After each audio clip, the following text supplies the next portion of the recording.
অধ্যাপক মুবিন সে মহা বড় পণ্ডিত কারণ সে অধ্যাপক।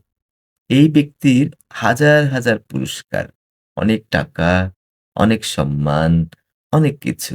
কিন্তু একমাত্র বৈশিষ্ট্য হচ্ছে তার ৫ বছর পড়াশোনায় ছিল মনোযোগী। পড়াশোনা করেছে ৫ বছর ধরে মনোযোগ দিয়ে। সে যত কিছু শিখেছে সেটা তথ্য, সেটা তার জ্ঞান তেমন একটা বাড়ায়নি। আর এদিকে কে মূর্খ, কে কুৎসি, কে বিরক্তিকর সে হচ্ছেন সক্রেটিস। আসলে মহাজ্ঞানী দর্শনের জনক সক্রেটিস। তাকে আমরা মূর্খ বলছি। তার চেহারা খারাপ ছিল, চোখ একেবারে উপরে উঠে আসা বালজিং আইস।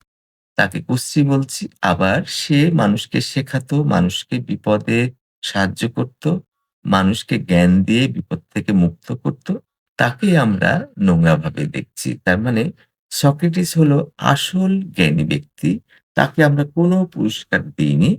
কিন্তু এই যে অধ্যাপক মুবিন একটু পড়াশোনা করেছে, সেটাতে তার তথ্যে ভরা, আসলে জ্ঞানে ভরা না। তার মধ্যে দর্শন জ্ঞান নাই, জ্ঞান নাই। কিন্তু সেই ব্যক্তিকে আমরা হাজার পুরস্কার দিচ্ছি, বড় কাজ দিচ্ছি, অনেক টাকা-পয়সা দিচ্ছি। কিন্তু ৭১ বছর ধরে সক্রেটিসকে আমরা মূর্খ, কুৎসিত ও বিরক্তিকর ভেবে এসেছি।